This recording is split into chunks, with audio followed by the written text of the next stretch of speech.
Hello guys, എല്ലാവർക്കും നമ്മുടെ പുതിയ വീഡിയോയിലേക്ക് സ്വാഗതം. വെസ്റ്റ് ഏഷ്യ വാറിൽ ഈ ഡെവലപ്മെന്റ് ഉണ്ടായിരിക്കുകയാണ്. നമ്മളെല്ലാവരും പ്രതീക്ഷിച്ച പോലെ ഇന്ന് രാവിലെ, അതായത് Washington time 8 PM Kharg island ആക്രമിക്കും. അതായത് ഇറാന്റെ എല്ലാ ഇൻഫ്രാസ്ട്രക്ചറുകളും അടിച്ച് തകർത്ത് കളയുമെന്ന് അമേരിക്ക പറഞ്ഞിരുന്നത്. പക്ഷേ അതിനു മുമ്പ് ഏകദേശം ഒരു മണിക്കൂർ അല്ലെങ്കിൽ 2 മണിക്കൂറിനെന്തോ മുമ്പ് പുതിയ അനൗൺസ്മെന്റ് വന്നു. സീസ് ഫയർ ഉള്ള പുതിയ അനൗൺസ്മെന്റ് ട്രംപ് പുറപ്പെടുവിച്ചു. എന്തായാലും നല്ല കാര്യം. യുദ്ധങ്ങള് ആര് ചെയ്താലും അത് കുറെ നഷ്ടങ്ങൾ മാത്രമേ ഉണ്ടാക്കുള്ളൂ നമുക്കറിയാം. അപ്പോ എന്തായാലും ഇങ്ങനെ ഒരു തീരുമാനം എടുക്കാനായിട്ട് ഇരു രാജ്യങ്ങൾക്കും കഴിഞ്ഞുകൊണ്ട് ഇരു രാജ്യങ്ങൾക്ക് കഴിഞ്ഞ തന്നെ വലിയൊരു കാര്യമായിട്ട് നമുക്ക് കരുതണം. ഇവിടെ എന്തായാലും അപ്രീഷിയേറ്റ് ചെയ്യേണ്ട ഒരു കാര്യമാണ്. നമുക്ക് ഇതിന്റെ കുറച്ച് ഇമ്പോർട്ടന്റ് ഡെവലപ്മെന്റ്സിനെ കുറിച്ചൊന്ന് നോക്കി നോക്കായിരുന്നു. അപ്പൊ ഈ സീസ് ഫയറിന്റെ അനൗൺസ്മെന്റ് ആദ്യം പുറത്തു വന്നത് IRGCയുടെ ടെലിവിഷൻ ചാനൽ വഴിയാണ്. വ്യക്തമായിട്ട് പറയുന്നത് ഇസ്ലാമാബാദ് ഈ ഒരു സീസ് ഫയർ നടത്താനായിട്ട് മുൻകൈ എടുത്തിട്ടുണ്ട്. അവരുടെ നെഗോസിയേഷൻ ഇറാന്റെ IRGC പറയുന്നുണ്ട്. അതുപോലെ ഈ ഒരു കരാർ നോക്കിക്കഴിഞ്ഞാൽ US പറയണതാണ്. US പറയണത് ഹോർമൂസ് കടലെടുക്ക് പൂർണ്ണമായിട്ടും ഓപ്പൺ ചെയ്തിടും എന്ന വ്യവസ്ഥ ഇറാൻ മുന്നോട്ട് വെച്ചത് കൊണ്ടാണ് എന്തുണ്ടായത്, പെട്ടെന്ന് ഒരു സീസ് ഫയറിലേക്ക് എത്തുവാനായിട്ട് സാധിച്ചത്, അല്ലെങ്കിൽ സീസ് ഫയറിന് അമേരിക്ക സമ്മതിച്ചത്. ഈ വാർത്ത ആദ്യം പ്രത്യക്ഷപ്പെടുന്നത് ഞാൻ പറഞ്ഞ പോലെ IRGCയുടെ സ്പോക്ക് പേഴ്സൺ ആണ് പറഞ്ഞത്. ഇറാനിയൻ TVയിലാണ് ഈ അനൗൺസ്മെന്റ് ആദ്യം ഇറാന്റെ ഭാഗത്തു നിന്നാണ് നടത്തിയത്.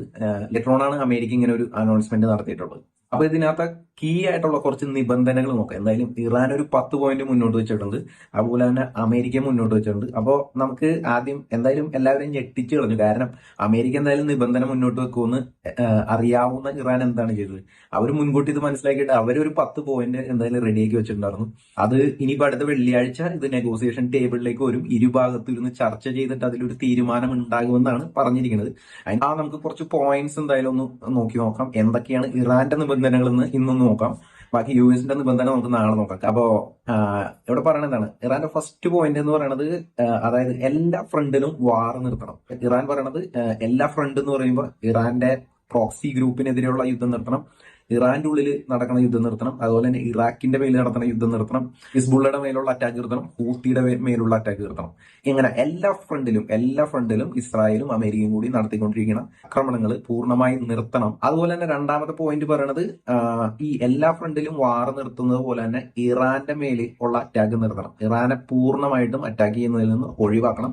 കാരണം ഈ കഴിഞ്ഞ 36 ദിവസമായിട്ട് കണ്ടിന്യൂസ് ആയിട്ട് ഇറാന്റെ മേലിൽ US ഇസ്രായേലും കൂടിയിട്ട് ബോംബ് ഇട്ടുകൊണ്ടിരിക്കുകയാണ്. മാരകമായ ആക്രമണമാണ്. ഞാൻ കഴിഞ്ഞ ദിവസം പറഞ്ഞ പോലെ ഏകദേശം 13,000 സോർട്ടീസ് ആണ് അവരുടെ ഫൈറ്റർ ജെറ്റുകൾ നടത്തിയിട്ടുള്ളത്. ഇത് കൂടാതെ ഇന്ന് US DK പറഞ്ഞു കഴിഞ്ഞു ഏകദേശം 1800 ടാർജറ്റുകൾ അവര് അറ്റാക്ക് ചെയ്തു.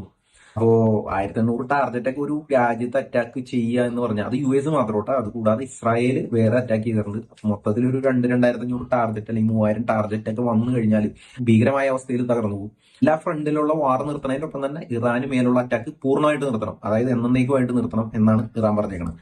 ഇനി മൂന്നാമത് പറഞ്ഞേക്കുന്ന ഒരു കാര്യം, ഹോർമുസ് കടലെടുക്ക് അത് ഇറാന്റെ നിയന്ത്രണത്തിലായിരിക്കണം. ഈ ചിലപ്പോ അത് ഒരുപക്ഷെ ഇറാനും ഒമാനും കൂടി ഇരുന്ന് ചർച്ച ചെയ്തിട്ട് അവരുടെ രണ്ടുപേരുടെയും നിയന്ത്രണത്തിലൂടെ ഒരു കപ്പം പിരിച്ചിട്ട് അതിലൂടെ കപ്പലുകൾ കടത്തിവിടാനുള്ള സാധ്യതയുണ്ട്. പക്ഷെ പിന്നെ പറഞ്ഞേക്കണ കോമ്പൻസേഷൻ ആണ്. കോമ്പൻസേഷൻ അത് ഇതുവരെ ഉണ്ടായിരിക്കണ നാശനഷ്ടങ്ങൾക്കെല്ലാം അമേരിക്ക കോമ്പൻസേഷൻ കൊടുക്കണം എന്ന് ഇറാൻ പറഞ്ഞിട്ടുണ്ട്. ഈ പോയിന്റുകൾ നമ്മൾ വാലിഡേറ്റ് ചെയ്യുമ്പോൾ രസകരമാണ്. ഇത് എവിടെയാവാൻ സാധ്യത ഉള്ളതായിട്ടൊന്നും എനിക്ക് കാണുന്നില്ല. എന്തായാലും നമുക്ക് നോക്കിയിരുന്ന് കാണാം. എന്തായാലും ഈ യുദ്ധം മുന്നോട്ട് പോകാതിരിക്കട്ടെ. യുദ്ധം മുന്നോട്ട് പോയാൽ അത് എല്ലാവരെയും ബാധിക്കും, എല്ലാവരുടെ ജനജീവിതത്തെ ബാധിക്കും. ഇപ്പൊ തന്നെ ഇവിടെ നമുക്ക് LPG ഉണ്ട്. അതുപോലെ തന്നെ ലോകത്ത് മൊത്തത്തിൽ ഞാൻ കഴിഞ്ഞ ദിവസം ഒരു വീഡിയോയിൽ പറഞ്ഞു, എന്റെ ഒരു ഫ്രണ്ട് കാലിഫോർണിയയിൽ യുദ്ധം വന്നെക്കാട്ടും $4 പെട്രോൾ അടിച്ചിരുന്നവൻ ഇപ്പോ $7 അവൻ ഇപ്പൊ പെട്രോൾ അടിച്ചുകൊണ്ടിരിക്കണം. ഇപ്പൊ ഇറാനിൽ മാത്രമല്ല ബാധിക്കുക, ഇറാന് മാത്രമല്ല, മിഡിൽ ഈസ്റ്റ് രാജ്യങ്ങളെ മാത്രമല്ല, ഇന്ത്യനെ മാത്രമല്ല ബാധിക്കുക. എൻ്റയർ കൺട്രീസിൽ ഇതിന്റെ ഇൻഫ്ലേഷൻ ഉണ്ടാകും എന്നുള്ള കാര്യം ഉറപ്പാണ്. അപ്പൊ അതുകൊണ്ട് ഈ പോയിന്റ്സുകളൊക്കെ അംഗീകരിച്ച് നെഗോഷിയേറ്റ് ചെയ്ത് ഇതൊരു ചർച്ചയിൽ മുന്നോട്ട് പോട്ടെ, നല്ല രീതിയിൽ പോട്ടെ എന്ന് നമുക്ക് വിഷ് ചെയ്യാനായിട്ട് പറ്റുള്ളൂ. പിന്നെ അടുത്തൊരു പോയിന്റ് ഇറാൻ വെച്ചിരിക്കുന്നത്, ഇറാന്റെ മീതെ US സാങ്ഷൻസ് ഏർപ്പെടുത്തിയിട്ടുണ്ട്. അത് ശരിക്കും 1979 മുതൽ നിലനിൽക്കുന്ന സാങ്ഷൻസ് ആണ്. ഈ സാങ്ഷൻസ് എല്ലാം വിഡ്രോ ചെയ്യണം. അത് 2 തരത്തിലുള്ള സാങ്ഷൻസ് ബേസിക്കലി ഉണ്ട്. ഫസ്റ്റ് സാങ്ഷൻ എന്ന് പറയുമ്പോൾ പ്രൈമറി സാങ്ഷൻസ് ഉണ്ട്, സെക്കൻഡറി സാങ്ഷൻസ് ഉണ്ട്. ഈ 2 സാങ്ഷൻസും പിൻവലിക്കണം. അതുപോലെ തന്നെ വേറൊരു കാര്യം പറയുന്നത്, ഈ ഫോസൻ ഫണ്ടുകൾ ഇറാൻ ഇപ്പൊ കുറെ രാജ്യങ്ങളിൽ ഇൻവെസ്റ്റ് ചെയ്തിട്ടുണ്ട്. യൂറോപ്പിൽ ഇൻവെസ്റ്റ് ചെയ്തിട്ടുണ്ട്. വേൾഡിന്റെ പല ഭാഗത്തും ഇൻവെസ്റ്റ്മെന്റുകൾ ഇറാൻ ചെയ്തിട്ടുണ്ട്. ഈ ഫണ്ടുകളിൽ കുറെ ഫണ്ടുകൾ US വെസ്റ്റേൺ നേഷൻസും കൂടിയിട്ട് അല്ലെങ്കിൽ യൂറോപ്പും എല്ലാവരും കൂടിയിട്ട് മരവിപ്പിച്ചിട്ടേക്കണ കുറെ ഫണ്ടുകളുണ്ട്. ആ ഫണ്ടുകളെല്ലാം റിലീസ് ചെയ്ത് ഇറാന് കിട്ടണം. പിന്നെ ഈ ഒരു കരാറിൽ, സീസ് ഫയർ കരാറിൽ ഏറ്റവും ആകർഷണീയമായിട്ടുള്ള ഒരു കരാർ, ഒരു പോയിന്റ്, നടക്കാൻ സാധ്യതയുള്ള ഒരു പോയിന്റ് എന്റെ ഭാഗത്ത് നോക്കുമ്പോൾ മനസ്സിലാക്കാൻ സാധിക്കുന്നത് ന്യൂക്ലിയർ വെപ്പൺ അത് ഇറാൻ ഇനി ഉണ്ടാക്കില്ല എന്നുള്ള ഒരു ഉറപ്പ് കൊടുത്തിട്ടുണ്ട്. ഇനിയിപ്പോൾ അത് മുന്നോട്ട് പോകുമ്പോൾ ടേബിളിന്റെ ഇരുവശത്തിരുന്ന് ചർച്ച ചെയ്യുമ്പോൾ അതിന്റെ അടിസ്ഥാനത്തിൽ കുറെ നിബന്ധനകൾ വന്നിട്ട് ബാക്കിയുള്ള പോയിന്റുകളെല്ലാം ഒഴിവാക്കാനുള്ള സാധ്യതകളാണ് കാണുന്നുള്ളൂ.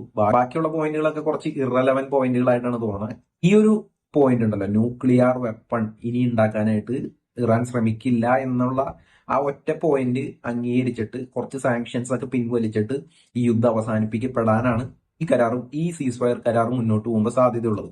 പിന്നെ ഇവിടെ ഏറ്റവും ശ്രദ്ധേയമായ ഒരു കാര്യം, ഇറാൻ US സീസ് ഫയർ വന്നതിന് ശേഷം ഇറാൻ അറ്റാക്കുകൾ UAE നടത്തിയിട്ടുണ്ട്, ബഹ്റൈനിലേക്ക് നടത്തിയിട്ടുണ്ട്, വേറെ പല രാജ്യങ്ങളിലേക്ക് നടത്തിയിട്ടുണ്ട്. അതുപോലെ അവർ പറയണത് എല്ലാ ഫ്രണ്ടിലും യുദ്ധം നിർത്തണമെന്ന് പറഞ്ഞല്ലോ. അപ്പോൾ ലബനനിൽ ഹിസ്ബുള്ളനെ അടിക്കണം നിർത്തിയില്ല എന്നുണ്ടെങ്കിൽ ടെല്ലവീവിനെ ലക്ഷ്യമാക്കിയിട്ട് അവർ മിസൈൽ അയക്കുമെന്നാണ് പറഞ്ഞേക്കുന്നത്. അങ്ങനെ അർത്ഥം എന്താണ്? ഇവരെയൊക്കെ ബാക്ക് ചെയ്യുന്നത് ഇറാൻ തന്നെയാണെന്ന് ഇവിടെ അവർ പറയാതെ തന്നെ പറയുകയാണ്. പിന്നെ വേറൊരു കാര്യമുള്ളത്, ഞാൻ നേരത്തെ പറഞ്ഞ പോലെ US ഈ കരാറുകളൊന്നും വകവെക്കാനായിട്ട് ഒരു സാധ്യതയില്ല. എന്തായാലും US ഇവിടെ ഒരു സീസ് ഫയറിന്റെ ആവശ്യമുണ്ട്. ഒരു 10-15 ദിവസം ഇത് വാർ മുന്നോട്ട് പോകേണ്ടി വന്നു കഴിഞ്ഞാൽ പോവുക തന്നെ ചെയ്യും.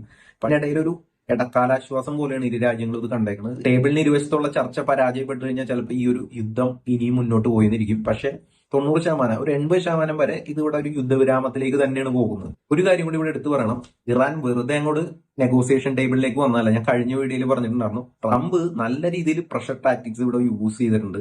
ഞാൻ ഈ വീഡിയോയുടെ തുടക്കത്തിൽ പറഞ്ഞ പോലെ വാഷിംഗ്ടൺ ടൈം 8 PM ആക്രമണം ഇറാന്റെ മേൽ അഴിച്ചുവിടും, ഒരു എൻ്റയർ സിവിലൈസേഷനെ നശിപ്പിച്ചു കളയുമെന്നാണ് ട്രംപ് പറഞ്ഞിരുന്നത്. പക്ഷേ ഏകദേശം ഒരു 10 മണിക്കൂർ 12 മണിക്കൂർ മുമ്പ് തന്നെ ഓപ്പറേഷൻസ് സ്റ്റാർട്ട് ചെയ്തു.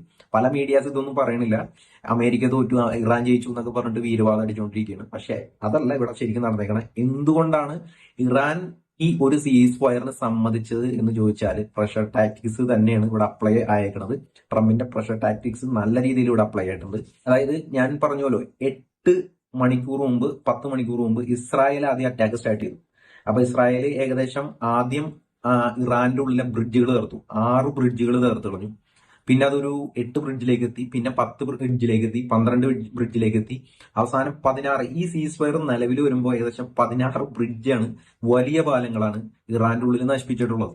അപ്പൊ ഇത് നശിപ്പിക്കുമെന്ന് അറിയാവുന്നത് കാരണം തലേ ദിവസം മുതൽ ഇസ്രായേൽ ഇറാനിയൻ ജനതയ്ക്ക് മുന്നറിയിപ്പുകൾ കൊടുക്കുന്നുണ്ട്, ആരും തന്നെ റെയിൽവേ നെറ്റ്വർക്കുകൾ ഉപയോഗിക്കരുത്. കാരണം ഇറാൻ ഇപ്പോൾ ഒരു എയർഫോഴ്സ് ഇല്ല, ആയുധ കൈമാറ്റം ചെയ്യണമെന്നുണ്ടെങ്കിൽ വാഹനങ്ങളിൽ കൊണ്ടുപോകാൻ പറ്റാത്ത അവസ്ഥയാണ്. ഇതിന്റെ മൂവ്മെന്റ്, ആയുധത്തിന്റെ മൂവ്മെന്റ് അവർ തീർച്ചയായിട്ടും നടത്തിയിരുന്നത് ട്രെയിനിന്റെ ഉള്ളിലൂടെയാണ്. അതുകൊണ്ട് ആ നെറ്റ്വർക്കുകളെല്ലാം തകർക്കും എന്ന് പറഞ്ഞ് ഇസ്രായേൽ റെയിൽവേ നെറ്റ്വർക്കുകൾ തകർക്കാൻ തുടങ്ങി.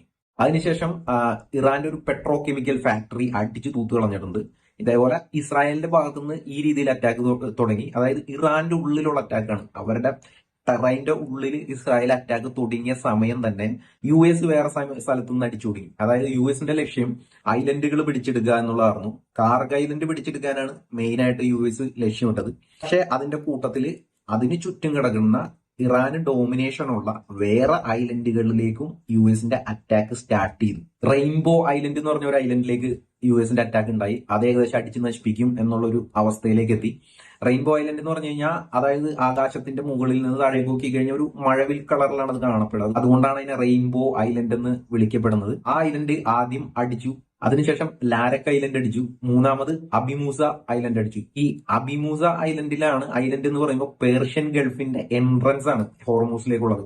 ഈ കപ്പലുകൾ പേർഷ്യൻ ഗൾഫിന്റെ ഉള്ളിലേക്ക് എൻട്രൻസ് എടുക്കുന്ന സമയത്ത് ഈ അബിമൂസ ഐലൻഡിൽ നിന്നിട്ടാണ് ഇറാൻ ആക്രമിക്കാനായിട്ട് ശ്രമിക്കുന്നത്. അപ്പോ ഈ ഒരു ദ്വീപ് പിടിച്ചെടുക്കുന്നു. അതോടൊപ്പം തന്നെ കാർഗിലേക്ക് ആക്രമണം സ്റ്റാർട്ട് ചെയ്തു.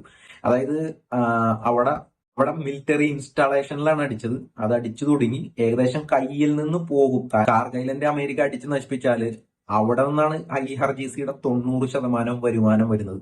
അത് അമേരിക്ക പിടിക്കണ്ട, അടിച്ച് നശിപ്പിച്ച് കളഞ്ഞാല് പിന്നെ ഇറാനൊന്നും ചെയ്യാൻ പറ്റൂല. ഞാനൊരു കാര്യം പറയട്ടെ, നേരത്തെ ഞാൻ പറഞ്ഞിട്ടുണ്ട്, ഈ തീവ്രവാദം എന്ന് പറയുന്നത് പൈസ വന്നാലേ ഇതൊക്കെ നടക്കുള്ളൂ. ഒരു 10 ദിവസം പട്ടിണി കിടന്നു കഴിഞ്ഞാല് പിന്നെ മിസൈല് കഴിക്കാൻ പറ്റൂലല്ലോ, ഭക്ഷിക്കാൻ പറ്റൂല. മണിയുടെ ഫ്ലോ നിന്ന് കഴിഞ്ഞാൽ പിന്നെ അവർക്ക് ഒരു പരിപാടിയും ചെയ്യാൻ പറ്റില്ല. ഇത് മനസ്സിലാക്കിയിട്ടാണ് അതുവരെ വഴങ്ങാതിരുന്ന IRGC. നിങ്ങൾ ശ്രദ്ധിച്ചോളണം, അതുവരെ വഴങ്ങാതിരുന്ന വീരവാദം ഓർമ്മ, വീരവാദം ഞങ്ങൾ അങ്ങനെ ചെയ്യും ഇങ്ങനെ ചെയ്യുന്ന വീരവാദം അടിച്ചിരുന്ന IRGC നെഗോസിയേഷൻ ടേബിളിലേക്ക് വന്നിട്ടുണ്ട്. 10 പോയിന്റ് കൊടുത്തിട്ടുണ്ട്. അവർക്ക് തന്നെ അറിയാം ഈ പോയിന്റുകളൊന്നും നടക്കാൻ പോണില്ലാന്ന്. പിന്നെ അവർ ഇതിനകത്ത് എഴുതി ചേർത്തിട്ടുണ്ട് ന്യൂക്ലിയർ വെപ്പൺ ഉണ്ടാക്കില്ലാന്ന്.